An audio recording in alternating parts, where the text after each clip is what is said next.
Okay.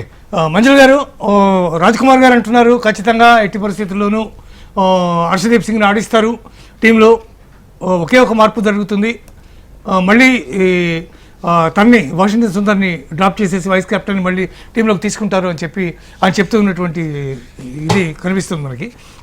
Harshdeep Singh ఖచ్చితంగా ఆడిస్తారని చెప్తున్నారు. మీరు being an administrator of the cricket, some times కోచ్గా కూడా మీరు ఉన్నారు, మీరైతే ఇట్లాంటి పరిస్థితుల్లో మీరు ఎట్లాంటి డెసిషన్ తీసుకుంటారు? ఇప్పుడు బౌలింగ్ ఫోర్ పేసెస్ ఉన్నారు కదా, యాక్చువల్లీ వికెట్ అంత పేసెస్ కి కండ్యూసివ్ కాదు. అండ్ ఇంకొకటి ఏంటంటే కౌంటర్ ప్లాన్ ఏం చేయొచ్చు అంటే మనము we should also start one end with spinner. ఆ స్పిన్నర్ స్టార్ట్ చేయగానే ఏమైపోతుంది, ఆ మూమెంటం అది స్పీడ్ వేసే బాల్ వీళ్ళు కొట్టడం కూడా ఫాస్ట్ కొట్టే బదులు spinners they have to wait and hit అన్నమాట. కొంచెం మొమెంటం తగ్గిపోతుంది. దానివల్ల even I feel they should bowl with spinner and one pace bowler. Harshdeep ఏమంటే ఈజ్ అ వికెట్ టేకర్ అండి, ఈ moves the ball well. Wickets పడిపోతే మనం ఫస్ట్ పవర్ ప్లేలో వికెట్ పడిపోతే వాళ్ళ మీద చాలా ప్రెషర్ ఉంటుంది, మనకి అప్పర్ హ్యాండ్ గెయిన్ అయిపోతుంది. So is a wicket taker.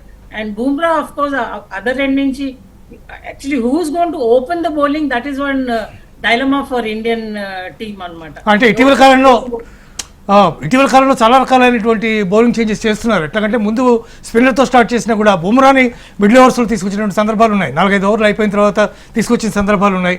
అట్లాగే హర్షదీప్ని కూడా అట్లాగే చేయొచ్చు కావాలనుకుంటే. కానీ the coach and the management, the captain ఎట్లా చూజ్ చేస్తారని మీరు అనుకుంటున్నారు? హర్షదీప్ సింగ్ ఉండాలనుకుంటారా, లేదా అక్షర్ పటేల్ వచ్చేస్తాడు మళ్ళీ ప్లేస్లో తప్ప హర్షదీప్ని పెట్టుకోరు, మళ్ళీ కుల్దీప్ యాదవ్ని పక్కన పెడతారని మీరు అనుకుంటున్నారా? కుల్దీప్ యాదవ్ డౌట్ఫుల్ అండి. కుల్దీప్ యాదవ్ ఎందుకంటే ఇతను మంచి బ్యాట్స్మెన్ కూడా కదా, and is vice captain of the team. Due to some other reasons he didn't play the last match. Akshar Patel is a very good bowler and long handle bat కూడా చేస్తాడు, రన్స్ కూడా తేగలుగుతాడు లోవర్ ఆర్డర్ లో. హర్షదీప్ దే ఒక dilemma, whether it is worth playing with 4 pace bowlers. అది ఒకటే వాళ్ళ దే హ్యావ్ టు థింక్ అన్నమాట. అంటే ఆల్రెడీ హార్దిక్ పాండ్యా ఉన్నాడు, లేకపోతే శివన్ దుబే కూడా స్లో మీడియం పేస్ చేస్తాడు. 3 pace bowlers are there. Do we need a 4th pace bowler? అది ఒక వాళ్ళు క్వశ్చన్ మార్క్ పెట్టుకోవాలన్నమాట. దాని బదులు ఇద్దరు స్పిన్నర్స్ ఉండి 3 pace bowlers ఉండి that is a better attack. 3+2 కాబట్టి హర్షదీప్ని అట్టు పెడతారని మీరు అనుకుంటున్నారు? నాకైతే అనిపిస్తుంది ఛాన్సెస్ ఈ may not have that many chances to play in the 11 today. Rajkumar గారు, తిలక్ వర్మ చాలా అద్భుతమైనటువంటి ప్రాస్పెక్ట్స్ ఉన్నటువంటి ప్లేయర్గా విపరీతమైనటువంటి పేరు తెచ్చుకున్నాడు. తగ్గ మంచి అద్భుతమైనటువంటి ఇన్నింగ్స్ కూడా ఆడాడు. నాట్ ఓన్లీ ఇన్ ఐపీఎల్, మిగిలినటువంటి భారతదేశానికి రిప్రజెంట్ చేస్తున్నప్పుడు కూడా ఏషియా కప్లో అతనే సింగిల్ హ్యాండెడ్గా గెలిపించాడు, దాదాపు మ్యాచ్ పోతుందనే పరిస్థితిలో. అంత గొప్ప క్యాలిబర్ ఉన్నటువంటి తిలక్ వర్మ ఈ టోర్నమెంట్కి వచ్చేసరికి ఎందుకో సడన్గా నాట్ మోర్ దాన్ 25-30 రన్స్ కంటే కొట్టలేనటువంటి పరిస్థితి వస్తుంది. So what will be the reason? The ప్రెషరా, లేకపోతే వేగంగా పరుగులు తీయాలనేటటువంటి ఒక ప్రయత్నంలో అవుట్ అయిపోవడమా, లేదా తను 1 డౌన్ వస్తున్నాడు? తను యాక్చువల్గా 1 డౌన్ సూర్యకుమార్ వస్తాడు, 2 డౌన్ తిలక్ వర్మ వస్తాడు మామూలుగా. ఆ డౌన్ మార్పిడి ఏమైనా అతని మీద ఏమైనా ప్రభావం చేసిందని మీరు అనుకుంటున్నారు? 1 డౌన్ 2 డౌన్లో పెద్ద తేడా ఏమి ఉండదు. కానీ తిలక్ వర్మ ఏంటంటే ఆయనకి ఇచ్చిన రోల్ను బట్టి ఆయన ఆడుతున్నాడు. ఇప్పుడు మొన్న మ్యాచ్లో ఇషాన్ కిషన్ పాకిస్తాన్ మీద దుమ్ము దులిపేటప్పుడు 6 ఓవర్లలో ఆయనకు 1 బాల్ వచ్చింది, 1 బాల్ 2 బాల్స్ ప్లే అంటే అసలు ఆడడానికే ఛాన్స్. సో ఆ 2 బాల్స్లో ఆయన పెద్ద ప్రూవ్ చేసుకోవడానికి ఏం లేదు. తర్వాత ఎప్పుడైతే ఇషాన్ కిషన్ అవుట్ అయిపోయాడు, ఇషాన్ కిషన్ అవుట్ అయిన తర్వాత అప్పుడున్న టీం రిక్వైర్మెంట్ని బట్టి మేనేజ్మెంట్ చెప్పిన దాన్ని బట్టి అతను స్లోగానే ఆడాడు. బట్ దెర్ ఈస్ అంటే no doubt about his capability. He can switch gears at any time. Okay, అంటే అతన్ని టాప్ ఆర్డర్ కాకుండా ఒకటి కొంచెం కిందకి కనుక ఒకటి జరిపితే కిందికి అవసరం లేదండి. కిందకి ఎందుకంటే కింద మనకు శివం దుబేను రూపంలో ప్లస్ మన హార్దిక్ పాండ్యా వీళ్ళు చాలా ఎక్స్ప్లోజివ్ హిట్టర్స్. సో మనకు టాప్లోనే ఒక టాప్ బ్యాట్స్మెన్ అవుట్ అయితే తొందరగా అక్కడ స్టెబిలైజ్ చేసేవాడే 1 డౌన్.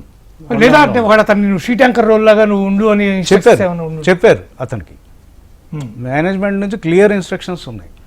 ఏంటి నువ్వు you don't go for natural drives, మీరు అక్కడ నిలబడండి అంతే, స్టాండ్ ఇవ్వండి, సూర్య వస్తాడు, సూర్య చూసుకుంటాడు అంతే.